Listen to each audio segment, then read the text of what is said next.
Hello everyone, welcome back to my YouTube channel. My name is Mohan. First part मैं already upload कर चुका हूं इस चैनल पर, तो अगर आपने उस वीडियो को अभी तक नहीं देखा तो जाके आप उस वीडियो को वॉच करिए। और आज मैं लेकर आया हूं उस वीडियो का पार्ट 2। तो वीडियो को एंड तक देखिए क्योंकि ये वीडियो बहुत इन्फॉर्मेटिव होने वाला है। और अगर आपको ये वीडियो पसंद आए तो वीडियो को एक लाइक, और अगर आप मेरे चैनल पर पहली बार आए तो चैनल को सब्सक्राइब कर दीजिए, क्योंकि इस चैनल पर आपको फॉरएवर से रिलेटेड ऐसी इन्फॉर्मेशन वाली वीडियो देखने के लिए मिलती रहेगी। तो चलिए वीडियो को स्टार्ट करते हैं। नेक्स्ट पॉइंट ये है कि काफ़ी लोग मेरे से पूछते हैं कि सर मैंने प्रेफर्ड कस्टमर लेवल से अपना बिजनेस स्टार्ट कर लिया है और किसी पर्सन को मैंने अपने डाउन में 2cc लेवल से ज्वाइन करवाया, तो क्या मेरा 2cc लेवल कंप्लीट हो जाएगा? तो फ्रेंड्स, इसका आंसर है नहीं। देखिए, अगर आपने 5000 से अपना बिजनेस स्टार्ट किया है और आपने किसी को 2cc से ज्वाइन करवाया है तो आपको उसकी अर्निंग होगी। बट आपको अपना 2cc क्लियर करने के लिए 2000 पॉइंट्स का टर्नओवर जनरेट करके दिखाना होगा। ये कंपनी की पॉलिसी है कि आपको अपनी आईडी पर एक बार 2cc करना ही होगा।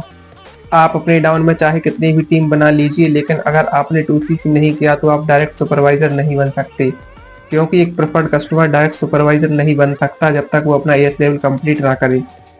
नेक्स्ट पॉइंट ये है कि आपको अपनी आईडी क्रिएट करने के 45 दिन के अंदर आपको अपनी आईडी पर मिनिमम बिलिंग करनी होगी, जो कि लगभग 1000 की होती है। अगर आपकी आईडी 45 दिन तक बनी रह गई और आपने आईडी पर अभी तक मिनिमम बिलिंग नहीं की तो आपकी आईडी कंपनी टर्मिनेट कर देगी। और अगर आप थोड़ा सा टाइम लेना चाहते हो और आप चाहते हो कि आपकी आईडी बनी रहे, आपकी आईडी टर्मिनेट ना हो, तो इस केस में आप 1000 की मिनिमम बिलिंग कर लीजिए। 1000 के प्रोडक्ट आप अपनी उस आईडी पर ऑर्डर कर लीजिए, जिससे 6 महीने तक कंपनी भी आपकी आईडी को टर्मिनेट नहीं कर पाएगी। बट अगर आपको स्पॉन्सर करना है, आपको टीम बनाना है, तो आपको मिनिमम 5000 की बिलिंग करनी पड़ेगी। नेक्स्ट और मोस्ट इम्पोर्टेंट पॉइंट, कंपनी आपको किसी भी लेवल को अचीव करने के लिए 2 मंथ का टाइम देती है। किसी भी 2 लगातार मंथ में आपको अपना लेवल अचीव करना होता है।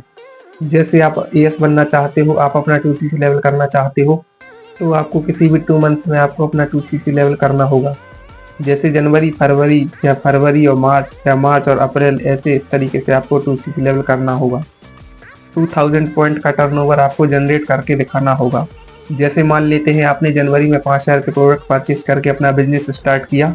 अब आपको अपना 2cc लेवल कंप्लीट करना है, तो आपको 28 फरवरी तक 38 से 40 हज़ार रुपये के प्रोडक्ट अपनी आईडी से परचेस करने होंगे, तो आपका 2cc लेवल कंप्लीट हो जाएगा और ये 5000 रुपये भी उसमें ऐड हो जाएंगे।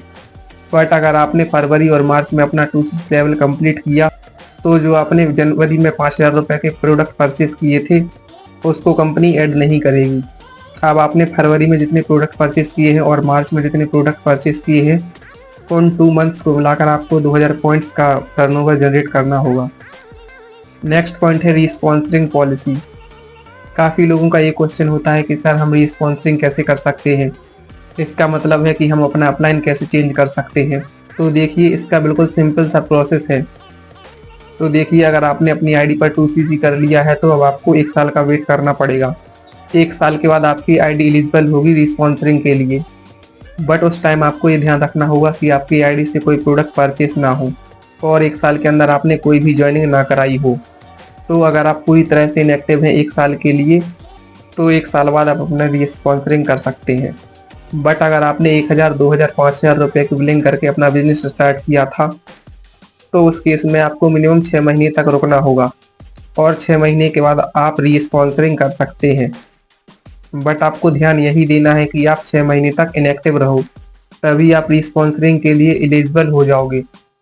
और सबसे इम्पोर्टेंट चीज़ यहाँ पर ये है, अगर आप फॉरएवर में रीस्पॉन्सरिंग करते हो तो अकॉर्डिंग टू कंपनी पॉलिसी आपका जो भी लेवल रह चुका है, अगर आप सुपरवाइजर हो या मैनेजर हो या असिस्टेंट मैनेजर हो, आप कुछ भी हो, और अगर आप रिस्पॉन्सरिंग कर लेते हो तो आप 0 लेवल पर आ जाओगे।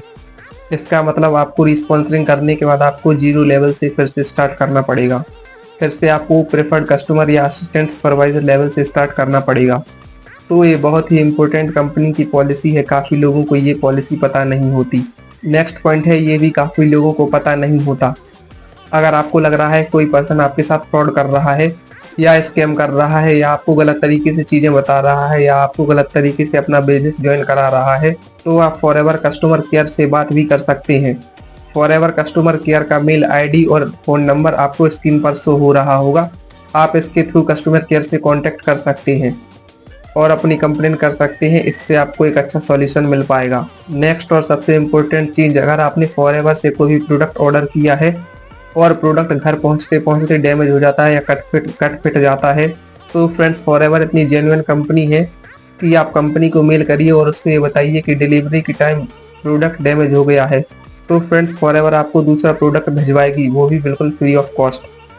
और ये पॉलिसी भी काफ़ी लोगों को पता नहीं होती। नेक्स्ट पॉइंट ये है कि कंपनी में पैसे देने का कोई भी पोर्टल नहीं होता।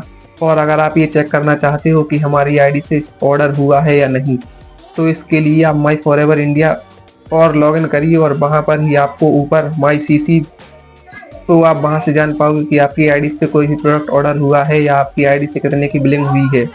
काफ़ी लोगों से ये भी सुना है कि आपके पैसे कंपनी के पोर्टल में चले गए। अगर आपने किसी को पैसे दिए हैं प्रोडक्ट ऑर्डर करने के लिए और आपके प्रोडक्ट ऑर्डर हो चुके हैं, तो आपको वहाँ पर साफ साफ शो होगा कि आपने कितने सीसी के प्रोडक्ट ऑर्डर किए हैं। और अगर वहाँ पर कोई भी सीसी शो नहीं हो रहा है, तो इसका मतलब आपकी आईडी से कोई भी ऑर्डर नहीं डाला गया है। आपने जिसको पैसे दिए हैं उसने आपके पैसे अभी तक कंपनी को नहीं पहुँचाए हैं। नेक्स्ट पॉइंट, काफ़ी लोग मेरे से ये भी पूछते हैं कि सर मैंने अभी तक बैंक अकाउंट अपडेट नहीं किया है और इस मंथ मैंने थोड़ी सी अर्निंग की है फॉरएवर से, तो क्या मेरे पैसे नेक्स्ट मंथ नहीं आएंगे? तो जी हाँ, अगर आपने बैंक अकाउंट अपडेट नहीं किया है तो आपके पैसे आपके अकाउंट में नहीं आएंगे। बट जिस भी मंथ आपने अपना बैंक अकाउंट अपडेट कर दिया, तो सारे पैसे इकट्ठे जितने भी आपने अभी तक अर्निंग की है वो सारे पैसे आपके अकाउंट में आ जाएंगे। जैसे एक एग्जांपल से समझते हैं, जैसे आपने जून में ज्वाइन किया और जुलाई में अर्निंग की और अगस्त में अर्निंग की, बट आपने अभी तक अपना बैंक अकाउंट अपडेट नहीं किया, तो जब भी आप सितंबर में आप अपना अकाउंट अपडेट करोगे, तो जून जुलाई अगस्त तीनों महीने का मिलाकर एक साथ में आपका सितंबर में आपके बैंक अकाउंट में पैसा आ जाएगा। फॉरएवर कंपनी किसी का 1 रुपये भी नहीं रखती। तो फ्रेंड्स, आई होप आपको ये वीडियो पसंद आई होगी। अगर आपको ये वीडियो पसंद आई तो वीडियो को एक लाइक, और अगर आप मेरे चैनल पर पहली बार आए हो तो चैनल को सब्सक्राइब कर दीजिए। और आप अपना फेवरेट पार्ट कमेंट में ज़रूर बताइएगा कि आपको फॉरएवर की किस पॉलिसी के बारे में पता नहीं था। और अगर आप भी फॉरएवर बिजनेस मेरे साथ ज्वाइन करना चाहते हैं तो स्क्रीन पर आपको मेरा नंबर शो हो रहा होगा, आप उस नंबर पर मुझसे कॉन्टैक्ट कर सकते हैं और जान सकते हैं कि हम लोग किस तरीके से ऑटोमेशन मोड पर वर्क कर रहे हैं। सो थैंक्स फॉर वॉचिंग, मिलते हैं नेक्स्ट वीडियो में।